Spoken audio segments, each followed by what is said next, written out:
નામે 1,73,47,994નું cyber fraud કરનાર સંગઠિત ગુનાના સિન્ડિકેટના 2 આરોપીઓને ઝડપી પાડતી ખેડા જિલ્લા cyber crime police. Kheda cyber crime પોલીસે 1.73 કરોડના સાયબર ફ્રોડના 2 આરોપીઓને ઝડપી પાડ્યા.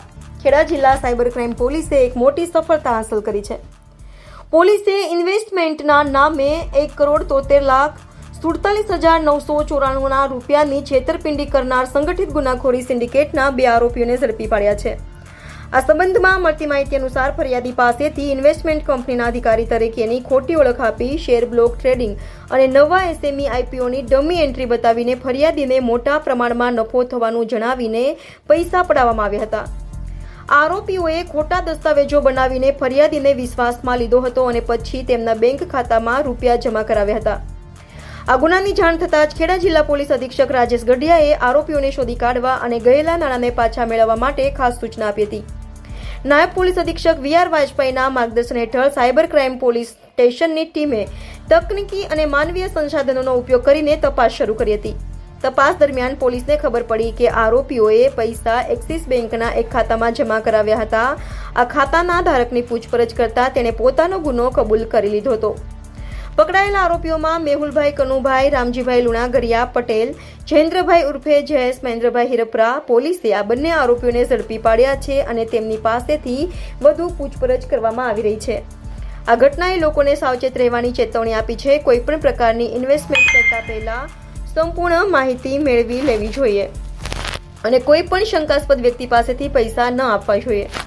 સાયબર ક્રાઇમનો જે ગુનો દાખલ થયેલો છે એ ફરિયાદી મૂળ ડાકોરના છે અને જે ઘટના બની એ ઘટનામાં આશરે 3 મહિના પહેલાં ફરિયાદીને એક વોટ્સઅપ ગ્રુપમાંથી મેસેજ આવે છે અને ત્યારબાદ એમને એક એપ્લિકેશન ઇન્સ્ટોલ કરાવવામાં આવે છે અને જેની અંદર શેર બજારની અંદર ઇન્વેસ્ટમેન્ટ માટે અલગ અલગ તરકીબો અપનાવી અને ઇન્વેસ્ટ કરાવવામાં આવે છે અને એની અંદર એક પ્રકારની એપની અંદર એની પોતાની ક્રેડિટ કેટલી છે એ પણ એમાં બતાવે.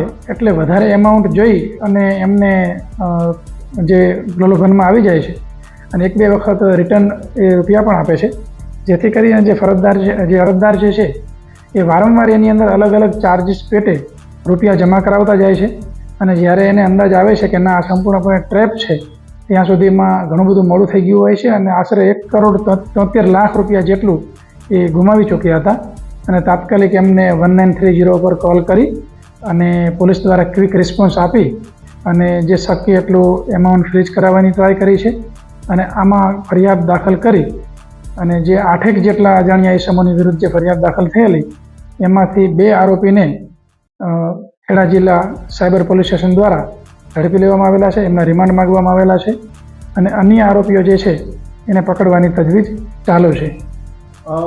સાયબર ક્રાઇમમાં જે ગુના નોંધાય છે લોકો એના ભોગવે છે, તમે લોકોમાં શું ખબર? સાયબર ક્રાઇમના ગુના દરરોજ ક્યાંક ને ક્યાંક બને છે.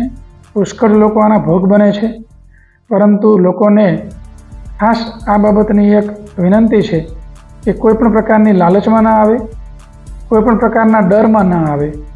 જે કોલ આવે છે એમાં મોટે ભાગે આ 2 પ્રકારના હોય છે. યા તો કોઈ પ્રકારની લાલચ આપવામાં આવે છે અને જેની અંદર ટ્રેપમાં આવી જતા હોય છે, અથવા તો કોઈ પણ ડર બતાવવામાં આવે છે. દાખલા તરીકે ટેલિકોમ્યુનિકેશન કંપની દ્વારા કે તમારો ફોન 2 કલાકમાં બ્લોક થઈ જશે, તમે આટલા ડોક્યુમેન્ટ આ વસ્તુની વિગત આપો. ઘણી વખત કોઈ સરકારી ડિપાર્ટમેન્ટનું નામ બોલી અને ડર બતાવવામાં આવે છે. તો આ પ્રકારના કોઈ ડર કે લાલચમાં જો વ્યક્તિ ન આવે તો ઘણી બધી જે આ સાયબર ક્રાઇમ છે એને પ્રિવેન્ટ કરી શકાશે અને ભોગ બનતા લોકો ઓછા થશે. અને ક્યારેક જો ભોગ બની જાય તો સરકાર દ્વારા સરસ સુવિધા આપવામાં આવી છે. 24/7 1930 જે નંબર છે એમાં તરત જ કોલ કરવામાં આવે તો જેથી કરીને જે ફ્રોડસ્ટર છે એ પૈસા એના આગળ એ ટ્રાન્સફર કરે એની પહેલાં જ આપણે બેંક થ્રુ એ એમાઉન્ટ ફ્રીઝ કરાવી શકીએ અને વિક્ટિમને પરત અપાવી શકીએ.